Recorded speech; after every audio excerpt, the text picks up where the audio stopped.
Sir, there is also allegation of judicial activism these days, like in the case of Jallikattu or this firecrackers, just as an example.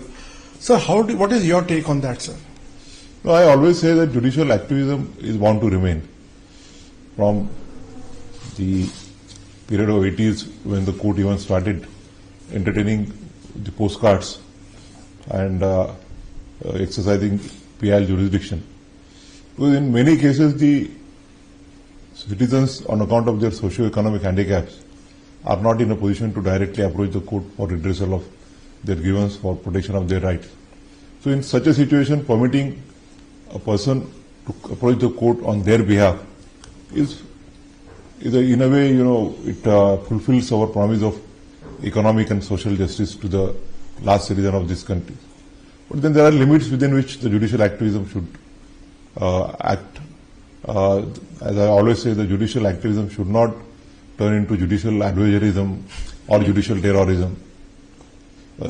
Ultimately, our constitution believes in the separation of powers between the legislature, the executive and the judiciary. So many critics see this as a, overreach and sometimes, even bypassing the executive. So therefore, at times, as I said, like we did in the demolition judgment or the Bulldozer justice, where we found that the executive was acting in excess. Executive was acting as a judge in their own cause merely because a citizen was found to be involved in a criminal act. His houses were demolished. And we found that this would amount to not only violating his rights, but the rights of inmates of the house, his brothers, sisters, mother, father, children. And that was like taking a law into hand. And we also held that the right to shelter is a fundamental right, and therefore laid down guidelines. So that is a case wherein I would, it's not proper for me to justify my judgment, but I think that would be a case where a judicial activism should be promoted, but not beyond a particular limit. But sir, bulldozers are still bulldozing at many places. Yes, so therefore we had given liberty to the citizens to knock the doors of the high courts wherever there was a violation.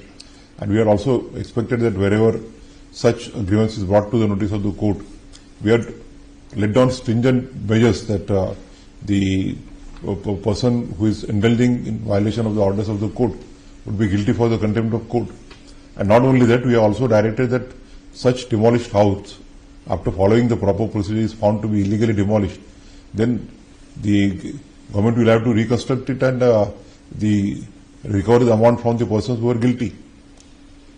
Sir, did you face any pressure from the executive ever or politicians? No. Genuinely no. I answered that question on Saturday when I was meeting the journalists also.